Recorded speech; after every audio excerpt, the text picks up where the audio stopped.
Sinasabi ng marami, something's lost and something's gained in living every day. At totoo nga talagang pwedeng maraming mangyari, pwedeng maraming mawala sa loob ng isang araw lamang. When suffering from loss. Ang pamagat ng ating pag-aaral, a review of a very classic story that will keep on giving us fresh insights and lessons in life. Salamat Panginoon sa araw na ito dahil dinagdagan nyo na naman ang buhay namin ng isang araw. Dalangin namin na sa pagdagdag ng panahon ng oras ay dumagdag din ang pagkakilala namin sa inyo, ang aming spiritual wisdom, so we can not only have added years in our lives, but we can have more life in our years. Teach us now. Forgive us our sins. Cleanse us. And we pray, Father, that you're going to bless us with a simple message that we can learn from and apply in our lives. We glorify you. We honor you. In the name of your Son, Jesus. Amen. Review of a very powerful story. Job 1:1-2. Many years ago, a man named Job lived in the land of Uz. He was truly a good person who respected God and refused to do evil. Job had 7 sons and 3 daughters. He owned 7,000 sheep, 3,000 camels, 500 pair of oxen, 500 donkeys, and a large number of servants. He was the richest person in the East. To make a long story short, God gave Job so much blessings. Napakarami niyang kayamanan, napakabuti pa niya, godly siya, nasa kanya na ang lahat. Job 1:6-15.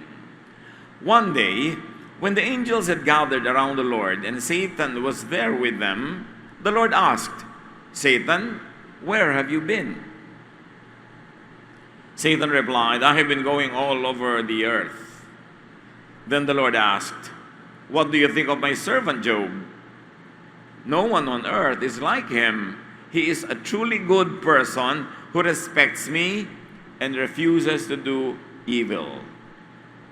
"Why shouldn't he respect you?" Satan remarked. "You are like a wall protecting not only him, but his entire family and all his property.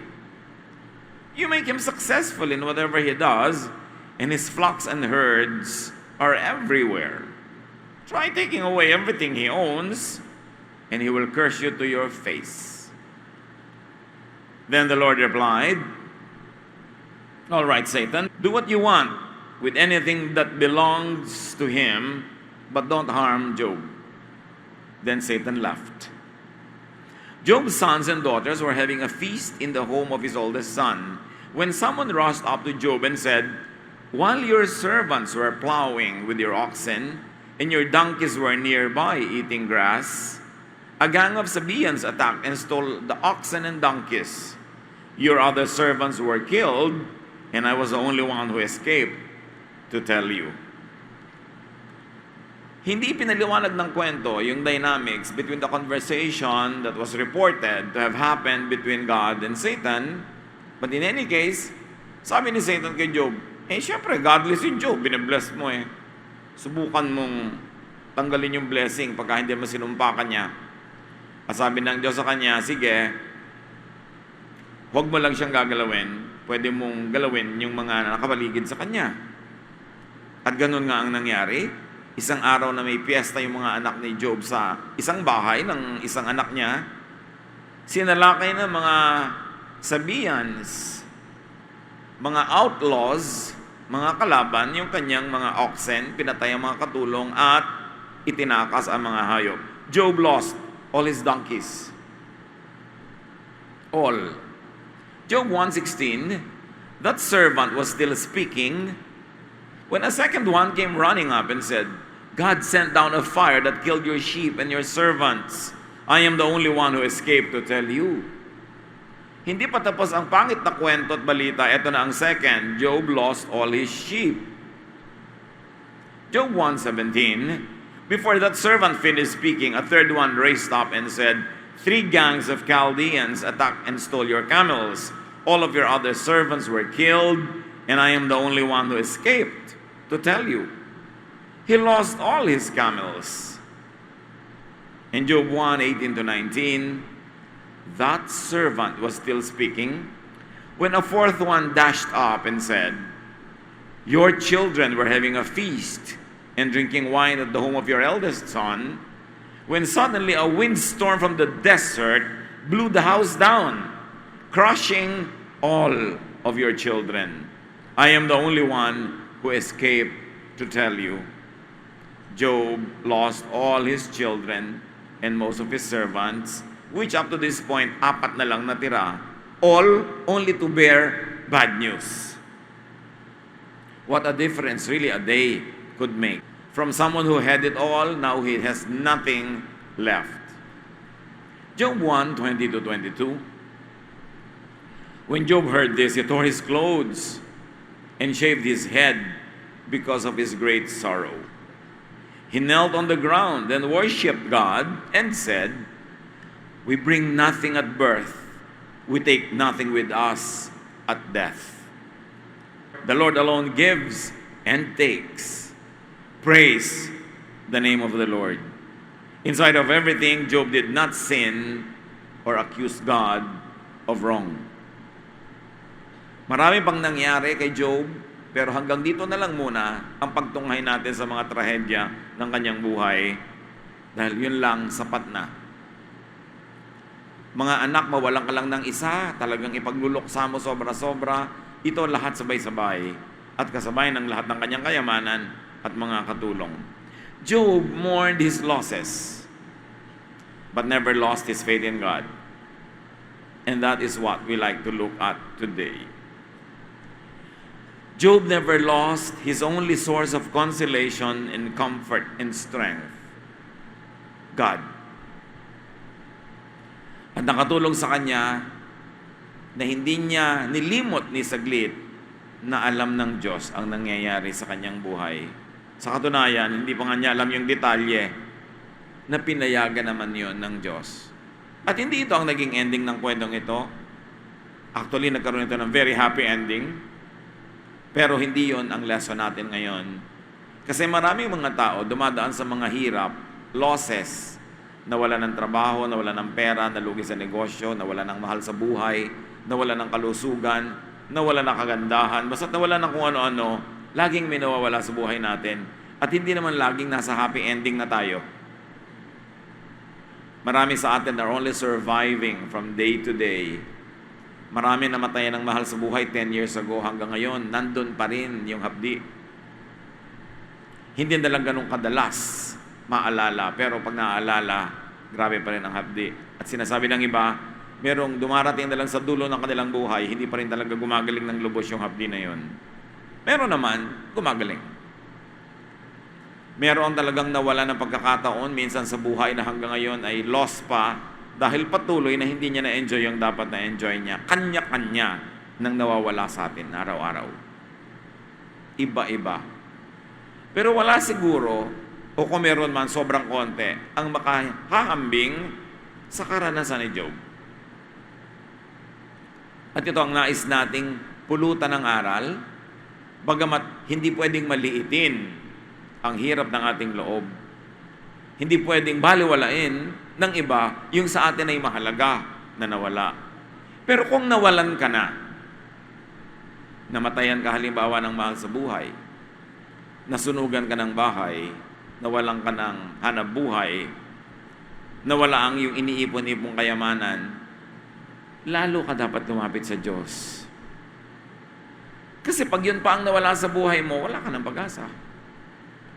Kasi habang nananalig ka pa sa Diyos, habang kumakapit ka pa sa Diyos, meron ka pang malaking pag-asa. Si Job, alam natin ang nangyari sa kanya. Matapos siyang lumampas sa mga pagsubok na ito, na napasama pa yung sobrang nabalot ng galis ang kanyang buong katawan, nilayuan siya ng mga tao, at yung kaisa-isang natira sa kanyang buhay, yung asawa niya, wala pang ginawa kundi siya inag. Kaya pala itinira ni Satan yun, kakampin niya. Pinahirapan si Job. Sabi niya, "Why don't you curse God and die? Praise the Lord ka pa." Nagkanta ganyan-ganyan na nga yung buhay natin. Nagdagdag pa siya ng hirap, imbes makagaan. Pero dahil sa katapatan ni Job, binigyan siya ng Panginoon ng mahabang buhay At nagkaroon pa siya ng mga anak. Undoubtedly sa isang younger wife. Baka namatay na yung asawa niyang Nager. At higit na magaganda pa ang naging mga anak niya. Nagkaroon siya ng mga kaapu-apuhan. Binigyan siya ng pagkahaba-habang buhay. At dinoble pa ang kanyang kayamanan. Hindi lahat tayo ganun din magiging wakas. Iba-iba. Pero iba-iba man ang detalye, may iisa at parehong Diyos sa buhay natin na pinaniwalaan, pinanghawakan ni Job sa hirap ng kanyang dinanas at yun din ang nag-ahon sa kanya sa parang hindi na pwedeng ahunan na balon ng pagdurusa at kalungkutan. His faith in God. Kung meron tayong kayamanan na dapat talagang hindi mawala kahit kailan at hindi pwedeng nakawin yun kung hindi natin kusang ibibigay, yun ang ating pananalig sa Diyos. Pwedeng manakawan ka ng ari-arian, pwedeng mawalan ka ng kalusugan, pwedeng may dumating na dilubyo sa buhay mo at mawalan ka ng mga mahal sa buhay. Pero ang pananalig, ikaw lang ang pwedeng magbigay nun, hindi pwedeng agawin yun ni Satan. Kaya dapat panghawakan, i-develop, palalimin, palaguin, na ang ating pananalig, ang ating pagsamba, ang ating pagpupuri sa Diyos ay hindi lang pag gusto natin ang nangyayari, kundi kahit hindi natin gusto. Na ang ating pinaguhugutan ng lakas, ng loob, ay ang ating pananalig na alam ng Diyos ang ginagawa niya kahit hindi tayo laging sangayon. Yung pagtitiwala natin sa karunungan ng Diyos sa ating buhay, na mas mahal niya tayo kaysa mahal natin ang ating sarili. Madaling mabulag ng luha ng ating mga mata. Madaling dumilim ang isip ng isang taong nalulungkot, madali siyang magdamdam sa Diyos, magtampo. Yung iba magagalit pa nga sa Diyos. Pero tingnan ninyo, kung nawala na kayo ng mahalaga sa inyo, tapos magagalit pa kayo sa Diyos, ano pa ang natira sa inyo? Kaya huwag dapat magpapadaya. This is the greatest deception, na pag nalugi ka, nasaktan, nahirapan, humina, nagdahop, lalayo ka pa sa Diyos. Yun ang pinakamalaking kawalan. So Job mourned his losses but never lost his gratitude to God. Bakit nakuha niyang magpasalamat pa rin? Nawala na nga. Kasi kahit kailan, hindi siya lumimot na ang lahat ng kanyang tinatamasa sa buhay ay bigay at pahiram lang ng Diyos. At kung bigay at pahiram, sabi niya, wala naman akong dala nung ipinanganak ako at wala rin akong dadalhin pag namatay ako. Lahat ng tinatamasa ko ngayon, ipinapahiram lang ng Diyos. Kaya kahit bawian ka, matagal kang nakahiram, nung bawian ka, tama bang sumama ang loob mo sa bumawi? Dapat magpasalamat ka at nakahiram ka. Pinahiram ka ng kotse ng 1 linggo, nung binawi, galit ka. Akala mo kasi sa'yo na, masama na loob mo, ayaw mo na mag-adjust. Pero salamat ka mo, nakahiram ako kahit 1 week. So kahit magsalambitin na naman ako ngayon sa mga bus, o maglalakad ako, salamat kahit 1 linggo, nakahiram ako ng ginawa. Ganon din yon yung mga nawala ng papa. Mo 1 linggong pag-ibig lang, buti nga nakahiram ka kahit 1 linggo, yung iba kahit 1 araw lang, hindi nagkaroon. So imbes magalit ka sa Diyos, pasalamat ka, Lord, salamat naranasan ko umibig at ibigin sa 1 linggong pag-ibig. Yung iba nakahiram ng tagumpay, tapos nabigo, galit na sa Diyos. Lalong-lalo pag nagkakaroon tayo ng mahal sa buhay na binabawian ng buhay, bakit nagpanganak ka ba? Kasama mo na yon. Di naman talaga. Dumating yun, ibinigay ng Diyos, ipinahiram, at ngayon binawi, magtatampo ka sa nagpahiram. Diyos ang may-ari ng lahat ng buhay, hindi tayo. Kaya magpasalamat tayo sa mga panahon na nangyayari yung gusto natin, at sa panahon na hindi gusto natin ang nangyayari, magtiwala pa rin tayo sa Diyos. Never ever stop being grateful. Grateful tayo sa Diyos kung sino siya, hindi dahil lang nasusunod ang ating mga kapritsyo. Job mourned his losses but never lost his wisdom to recognize that God can give and God can take away. Walang patakarang pagtitiwala sa Diyos. na ipaubaya sa Kanya ang pagbibigay at ang pagbawi. Job mourned his losses but never lost his only ticket to recovery, and that was God's continuing favor. Pag tayo'y sumadsad, ang pagtatayo na lang ng Diyos ang ating pag-asa. Pag tayo'y humina, ang pagpapalakas ng Diyos ang ating pag-asa. Pag tayo'y lumungkot, ang pag-aaliw at pagpapasaya ng Diyos ang ating pag-asa. Kaya lalo ka dapat kumapit ng mahigpit at sumunod ng napakalapit sa Diyos. Huwag kang lalayo. As we have said, something's lost and something's gained in living every day. Hindi natin alam, mga kapatid, kung yung ine-enjoy natin ngayon ay magtatagal na nandyan. Walang nakakaalam. So, while possible, enjoy whatever and whoever can be enjoyed. Binigyan kayo ng Panginoon ng kabiyak, enjoyin ninyo ang company ng isa't isa habang pwede, kasi kung minsan biglang nababawi. Binibigyan ka ng magandang trabaho, ng ginhawa sa buhay, ng tagumpay, enjoy it. Because you don't know how long it will last. Ecclesiastes 9:9, life is short and you love your wife. So enjoy being with her. This is what you are supposed to do as you struggle through life on this earth. At pwede nating palitan yung wife ng husband, ng kapatid, ng kaibigan, ng anak, anuman. Maiksi ang buhay, kaya sikapin that you enjoy it with the people you love.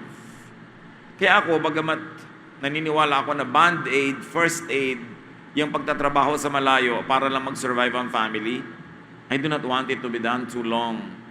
Hindi dapat magkakalayong matagal ang mag-asawa, ang mga pamilya.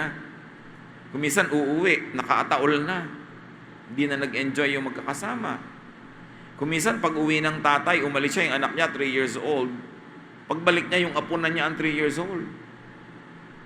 Hindi na siya naka-attend ng graduation, ng mga birthday parties. Hindi na siya nakapunta sa mga lamay ng mga kamag-anak. Ang dami na niyang na-miss sa buhay kasi naging money-making machine na lang siya. Kaya hindi ako conforme sa policy na laging mag-export ng tao. Ang laki ng ibinabayad natin, social, emotional, spiritual cost, sa hilig natin sa imported goods. Kapkapan nyo ang inyong buong katawan kung gaano karami ang suot nyo imported. Pati frame ng salamin. Pati buckle ng sinturon. Nagpo-produce pa tayong buckle. Pati perdible niyang napilas niyong palda. Pati garter. Imported lahat. Pati ang mga fake na hikaw, imported. Headband, imported. Yung mga umiilaw-ilaw na paru-paro sa headband na yan, imported pa yan. Imported ang sapatos, imported ang medyas, imported ang bag. Kahit pa nga imitation, imported pa rin.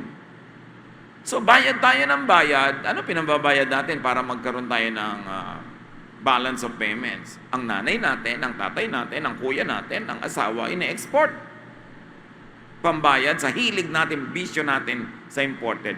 Gusto nyo matigil ang pag-export natin ng tao, tumigil tayo ng imported mentality. When you buy local products, people here will have work. They don't have to go abroad. Ang ating mga namumuhuan na nakikita, they can produce more income-generating projects. Our people will find employment and go home every night to their wives or to their husbands. Pero tayong mission sa buhay para baguhin tong ating social fabric. Pero dapat palitan muna natin yung mga bisyo natin. Island lang, pupunta ka pa sa Thailand, ang dami nating island. Bundok-bundok lang, pupunta ka pa kung saan-saan, ang dami nating bundok. Parang kung talagang gusto mo nalang makaranas ng iba, yung may snow dahil wala tayo, pero meron din sa Star City. Kai-import, magkakahiwalay yung mga tao. Ang laki ng ating pananagutan. Ang kotse imported, ang gasolina imported, lahat ng spare parts imported. Sa bahay, imported ang oven, ang microwave, imported ang rice cooker, pati yung lalagyan ng bigas, yung kewa, imported pa rin yun. Pati ba naman lalagyan ng bigas, ini-import pa natin. Lahat, coffee maker, at pati kumisan yung kape pa, imported lahat. Nagtaka pa tayo kung bakit tayo mahirap. Bawat bahay may toilet bowl, sana. Pero imported. Yung tiles sa ikinabit sa banyo, imported. Pati yung pinandikit na semento doon na puti, imported. Yung ilaw, imported. Pati yung plastic na lalagyan ng sipilyo, imported. At yung sipilyo, imported. Diba? Kaya tayo ganito. Dapat tayong mag-isip-isip. Tigil na ang kasisisi sa mga Hapon, ng mga Kastila. Marami na tayong pananagutan sa mga sarili nating pagdurusa. So sabi ni Solomon, spend life, enjoy life with the ones you love. But it can happen only if we have economic opportunities in our own country. So importante yon. Enjoy whatever and whoever can be enjoyed. Minsan lang mabuhay ang tao sa mundo. Kailangan i-maximize yung pagsasama-sama ng mga nagmamahalan sa buhay. And apply this to time. Dapat enjoyin mo rin ang panahon. Ang iksi-iksi ng buhay, marami pang nabobor. Anong ginagawa mo? Wala. Boring. Wrong grammar pa yon, ha? Anong ginagawa mo? Boring. Killing time, mabubuhay ka lang ng 70, 60 years, yung iba nga 20 years lang. Killing time ka pa. Ecclesiastes 3:1, everything on earth has its own time and its own season. Kailangan huwag magsayang ng sandali. And also apply this to space. Kung minsan nag-iisa ka, gusto mo lagi maghanap ng kasama, maghanap ng tao, bihira ka rin namang mapag-isa. Enjoy it. Kung maraming tao, enjoy it. Pag walang tao, enjoy it. Huwag kang lagi naghahanap ng wala.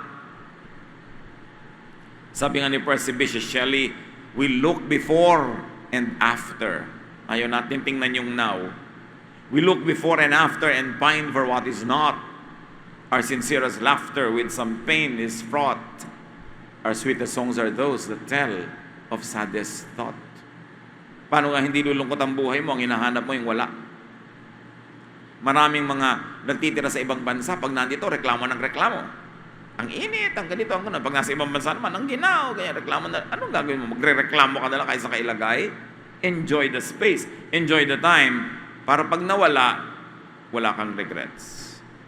Apply this also to events, to stages in life like childhood, youth, adulthood, old age. Lahat yan charming. Diyos ang may takda eh. Kaya ang bata, dapat payagang maging bata. Wala nang iba pang sobrang kabalintonaan na bata pa lang, pinipilit mo na maging matanda.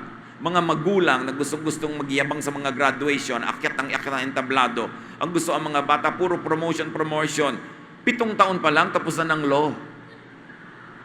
Tuwan-tuwa naman yung magulang na abnormal. Ang totoo yung magulang ang abnormal nun eh. Your child is deprived of childhood.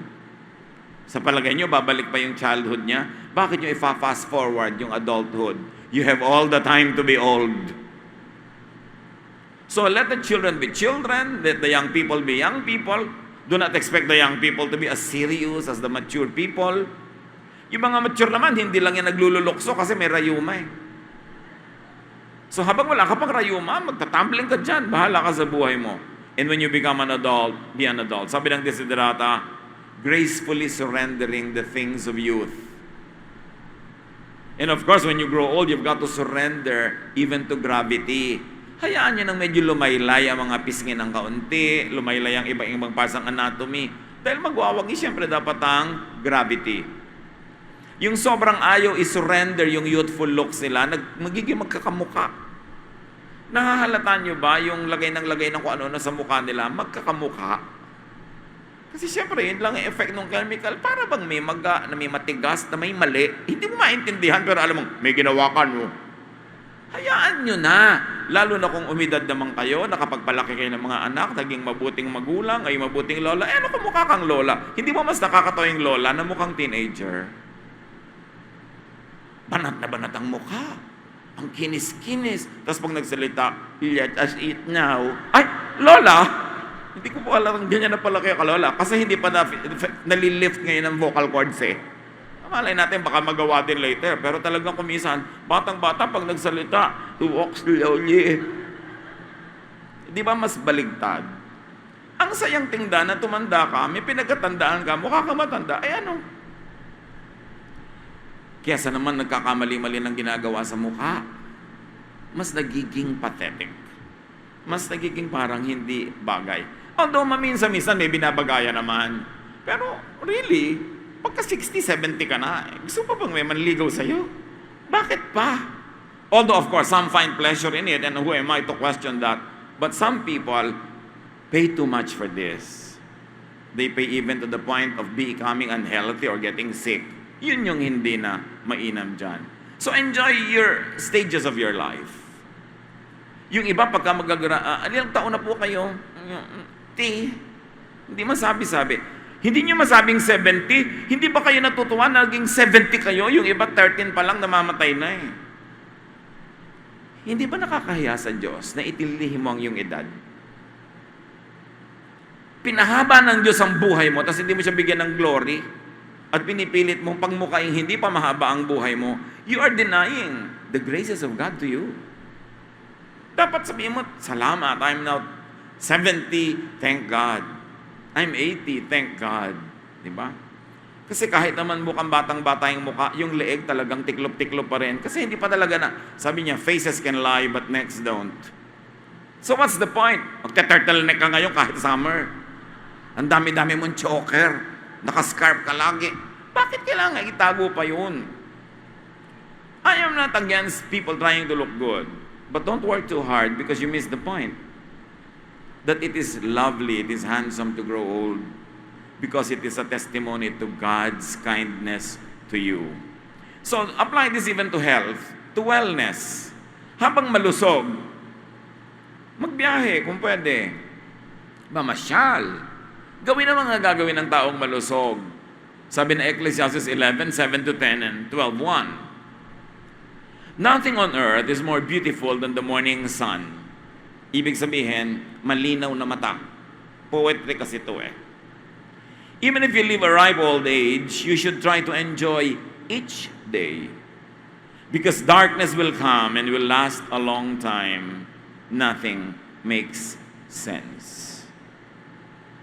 Sabi niya, habang ma-enjoy mong buhay, enjoyin mo dahil dumarating yung mga dilim. And the people of the ancient world believe that though you are going to God, you are not going to God immediately after you die, that you're going to stay there in the grave for a long time until God calls you to life. That was their belief before Jesus. Sabi niya, darating at darating yun, mahihimlay ka sa himlayang Pilipino o kahit saan mang himlayan yan, hihimlay ka. Kasi sabi, habang hindi ka pa nahihimlay, get a life. Enjoy it. Sige na, try to enjoy each day.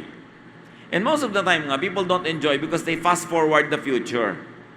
Hindi na sila nabubuhay ngayon, wala na sila kundi mag-save only for the future. Are you sure na darating yung future? So you save a little for the future and you spend now and you give to people. That's how you live. Live as if you're going to die tonight because you might. But plan as if you're going to live 100 years because you might.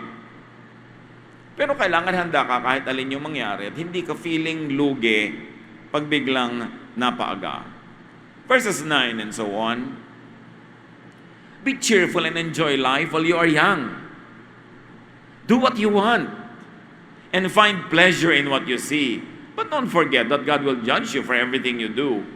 Ginagawang panakot ito ng maraming preacher na parang mag-enjoy ka na mag-enjoy pero ang totoo, huwag ka mag-enjoy kasi i-judge ka ng Diyos. No! Sinasabi ng verses, enjoy life, just don't forget that you will be accountable to God. So huwag kang sobra. Huwag kang gagawa ng mali o maling-mali. Kung medyo nagkamali ka, huwag mong tagalan, mag-recover ka agad, nadapa ka, bumangon ka. Sabi kasi may accountability. But don't let the accountability to God stop you from enjoying life because God created you for you to enjoy your life. Hindi para lagi kang pigilin. The greatest mistake is to not even try. And the greatest error is to be too afraid of error that you don't do anything anymore. Kaya sabi nila, youth is wasted on the young. Alam niyo mga kabataan, yung mga may edad na, pag nakakakita ng bata, kulang-kulang na lang mainggit. Buti pa siya nakakalakad pa, buti pa siya nakakakain ng gusto niyang kainin, buti pa siya nakakaakyat ng hagdan, nakakasakay ng eroplano. Tapos yung bata naman, kumusta ka? Bored. Hindi niya ine-enjoy yung strength niya, yung life niya, yung mobility niya. Kaya importante Mga kabataan, while you are also having fun and enjoying, make a lot of money and be responsible also in most parts of your life so that you will have all the resources so that you can enjoy more. Kasi bawat kilos mo gastos eh. Kung wala ka namang gagastosin, may enjoying ka pa rin, pero limited. That's why you have to make wealth, share your wealth with people who are in need, minimize pain, maximize pleasure, do the most good. And if the Lord would call you, then die. Wala kang regrets. Kasi mangyayari naman talaga yun. Verse 10, rid yourself of all worry and pain, because the wonderful moments of youth quickly disappear. Alam niyo, ang matatanda warriors, marami na kasing sugat, maraming beses nang nasaktan. Pag nakagat ng isang aso, akala lahat ng aso nangangagat. Jaded, dala. Pero sabi sa mga kabataan, huwag kayo masyado mag-worry. Sandali lang kayong bata. Mabilis mawala yan. So enjoy it. Never losing your godly wisdom. Kaya yun ang sinasabing, don't forget God. Huwag kayong lalabis. But don't fail to enjoy every moment of your life. Chapter 12, verse 1, keep your Creator in mind while you are young. In years to come, you will be burdened down with troubles and say, I don't enjoy life anymore. Panakot na naman ng iba yung keep your Creator in mind. But I look at it very positively, that you are young and you say, wow, thank you, Lord. I'm strong, thank you, Lord. I fall in love, thank you, Lord. Na-reject ako ng niligawan ko, thank you, Lord. I'm young, I have time, pwede pa ako manligaw sa iba. Thank you, Lord. Don't forget your Creator when you are young, because your Creator loves you. Don't waste your youth. Youth is one of the fastest vanishing commodities in life. Kaya kita nyo, may industriya to extend it, even its looks, dahil ang bilis mawala. Kaya mga magulang, bayaan natin yung mga youth na maging young, magiging responsible din yan at serious later on. Pero pag sobrang aga, you rob them of their youth, which they can never have ever again. Kaya yung mga hindi nag-enjoy ng childhood, hindi nag-enjoy ng youth, pagtanda, doon nagkakaroon ng extended childhood. 60 years old na, may dala-dala pang Barbie. Meron nga 55 na, o vocation pa rin magbihis ng mga Barbie. Siguro hindi nakapag-Barbie nung 9, nung 10. Well, there's nothing wrong with it, except that, di ba, parang dapat iba naman yung ginagawa nung 60 years old. Mas maganda mag-ganchilyo na lang yata siya. O mag-charity, gumawa ng mga project, sumulat ng libro. Kasi pag may na-deprive sa childhood, alam nyo, babalik-balikan at babalik-balikan. E pag mali na yung panahon, parang hindi na tugma. Pero hindi natin sinisisi yung trying to make up for lost time. Ang dapat sisihin yung magulang. Na dapat sana sila yung nakapag-provide, sila yung nakapag-inspire, at sila yung nakapagbigay ng kalayaan sa bata na maging bata. Kaya galit na galit din tayo sa poverty. Poverty deprives children of their childhood. Ang bata-bata mo pa, nag-aalaga ka na ng kapatid, nagtitinda ka na ng sampagita. Uuwi na po ako, bilhin niyo na yung sampagita ko. Ganon, para makauwi ka, bibilin ko yung bulaklak mo. Ano kayang sales stock yun? Bilhin niyo na po ito para makauwi na ako. Ba't hindi bilhin niyo po ito para magkaroon kayo ng pabango, magkaroon kayo ng scent? Bilhin niyo na po ito para mag-benefit ako. Parang maling sales stock. Pero mga bata, victim. Yung iba, panghanap buhay ng mga magulang nila. Sa palagay nyo, anong klase mga adults mangyayari sa kanila pagdating ng araw? Kaya yung iba na laging na-deprive ng childhood, pagdating ng pagtanda, bawi ng bawi. Kawawa naman yung nabawian, kasi babawi din yun. And the cycle goes over and over again. That's why it's always very wise. Kung tayo na-trap, nakarating tayo victim ng, let's say, malaking pagpapalaki or deprived na pagpapalaki. Tama na ang kadadrama tungkol sa past kasi tapos na yun. Wala na kayong magagawa sa tapos na. Pero may magagawa pa kayo sa darating pa. So believe in God, know God, be filled with godly wisdom, and make the most of what else remains of your life. Because it's not only the years in your life, but the life in your years. So kahit konting oras na lang natira, kung pinuno nyo naman ang buhay, daig nyo pa ang mahaba ang buhay na wala namang nangyayari. So malaki ang participation natin, mga kapatid, kung paano tayo mabubuhay at madalas kung paano rin tayo mamamatay. When possible, love and get loved. Lalo kung young person kayo o medyo nabigo kayo nung young, huwag kayong matakot umibig at makipag-ibigan. Hindi naman nakakamatay eh. Basta huwag ka lang kayo magpapakamatay. Kahit kayo mabigo, hindi nakakamatay. Makaka-recover kayo. At pag naka-recover ka na, you will realize that you were such a fool to have dramatized it too much. Kung meron sa inyo ngayon na sobrang nagdadrama dahil sa pag-ibig na nabigo, lilipas din yan. Don't do anything crazy. Nabigo kayo kay pag-ibig 1, bigla kayo magpapakasal kay pag-ibig 2, para lamang nyo gantihan si pag-ibig 1. Kung hindi naman kayo mahal nun, kahit magpakasal kayo kay 1, 2, 3, 4, walang pakialam yun, walang effect. Huwag na huwag niyong sisirain ang sarili niyo para saktan niyo lang yung taong hindi nagmahal sa inyo. Kasi hindi naman siya masasaktan dahil di nga kayo mahal. Madadagdagan lang ang lugi niyo. Maraming ganon sinisira ang sarili. Hindi ako mahal ng nanay ko, maglalaslas ako ng pulso. Sa palagay mo ba, hindi ka na nga mahal? Malulungkot pa yun, nilaslas mo yung pulso mo, baka matuwa pa yun. Ay, huwag na nga, huwag ko na malaslas. Akala mo hindi ka mahal, pag sinira mo ang sarili mo, masasaktan mo siya. Hindi ka nga mahal, walang effect yun. So, mahalin mo ang sarili mo. At mong kakalimutan, mahal ka ng Diyos. Kahit hindi ka mahal nito noon, mahal ka ng Diyos, pahalagahan mo yung pagmamahal ng Diyos. Yung nagpapakamatay, yung naglalasing, nagda-drugs, nagsisira ng buhay dahil hindi mahal ni A o ni B, binabaliwala naman yung pag-ibig ng Diyos. Mahal pa naman tayo ng Diyos. Kaya si Job, hindi niya kinalimutan yung Diyos, hindi siya nagiba ng problema niya. Kasi nasa center ng buhay niya ang Panginoon. At yung paglalagay ng Diyos sa center of our lives, kailangan pinagpapracticean yun everyday. Yung pagiging positive, pinagpapracticean yun. Sa maliliit na bagay na nawala, nahirapan ka, magpapasalamat ka pa rin. Dahil pag naging habit mo na yon, na-internalize mo na yon, kahit malalaki yung nawala, naturally and automatically, nagpapasalamat ka pa rin.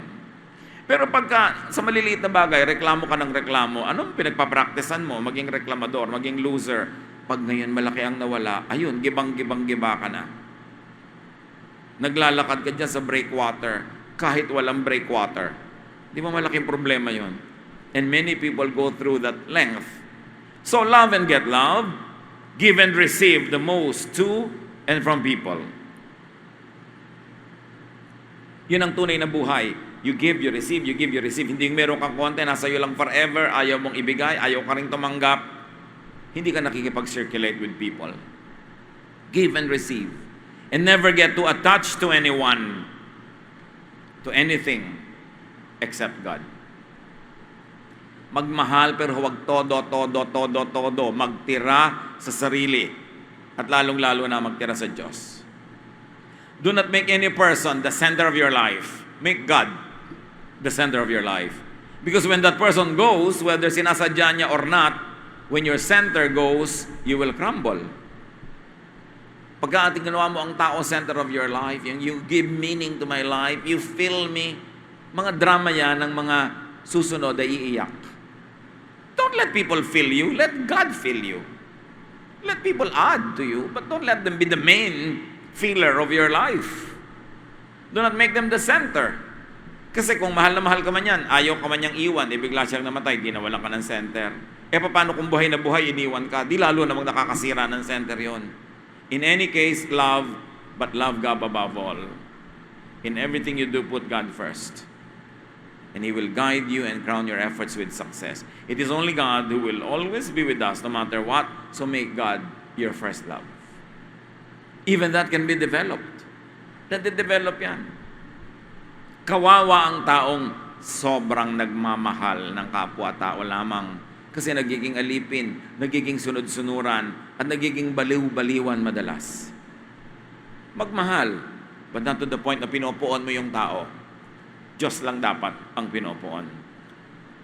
And always be thankful and grateful, even if losses are mourned. Huwag kalimutang magpasalamat kahit malungkot. Because it could be worse. Pag kami nawala, ang sasabihin nyo, it could be worse. So salamat, hanggang dito lang. With God's help, kaya pa to. Napakahalaga.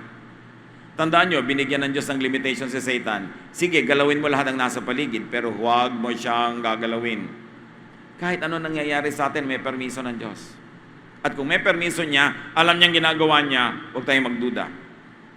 Tapos sabi ni Satan, kasi naman, kita mo, ang selfish niya, namatay ng mga anak, nagpapasalamat pa. Ganyan siya ka-selfish, sabi niya gano'n. Kasi hindi siyang ginalaw. Sabi ni Lord, sige, galawin mo, huwag mo lang papatayin. Kaya takot-takot ang sakit na nangyari kay Job. Nagpasalamat pa rin siya sa Diyos. Natapos. Ang hindi naman ipiniliwanag kung bakit ginawang trial na ito. Pero natapos. At huwag na nating usisain kung bakit pumayag ang Diyos kasi hindi niya piniliwanag. Pulutin na lang natin yung aral. Ang aral, humawak, manindigan sa Diyos kahit ano ang mangyari. 1 Thessalonians 5:18, whatever happens, keep thanking God because of Jesus Christ. This is what God wants you to do. Find a reason to be thankful. Pag may loss, may pain, sit down, be peaceful, be calm, and count the remaining blessings in your life. Find a reason to thank God. Do not find more reasons to complain. Complaining will make you negative. Negativity will make you sick in the body and in the mind. So continue to find reasons to be thankful for. 1 Timothy 6:7, we didn't bring anything into this world, and we won't take anything with us when we leave. So kung nakahiram at nabawian, pasalamat pa rin. When suffering from loss, do not lose faith. Then you never lost much. Do not lose gratitude. Then you don't lose God's favor. Do not lose your greatest possession, your relationship with God, your faith. Nobody can take it away from you. Not even God will take it away from you. It's for you to keep. We were created in God's image. God vested us with so much power. And one of those great powers is to keep the faith. To keep holding on to God. Nobody can take that away from you unless you personally surrender it. But why would you? If you surrendered your faith, your thankfulness, your gratitude, then you'll really have nothing left. Ama namin, turuan niyo po kami sa lesson na ito, sa example ng buhay na ito, be it a metaphor, be it poetry, be it history, there is a lesson for us. Teach us, Lord. At ang dalangin namin sa sandaling ito, kung sino man ang mga kasamahan namin dito ngayon, Panginoon, na mayroong suffering because of loss, may this lesson be yours, be used by you to speak to us. Kung mayroong natatakot ng losses, palakasin mo ang loob dahil sa lesson ng kwentong ito. At kung mayroong nakaka-recover, Lord, salamat dahil nakaka-recover na. Let the recovery be complete and quick. Father, whatever we need from this inspiring story, teach us to find it. Magbulay-bulay tayo sa mandali, hanapan ng application sa buhay natin ang gininto ang aral ng kwento. Lord, teach us. Speak to us. In the name of your Son, Jesus.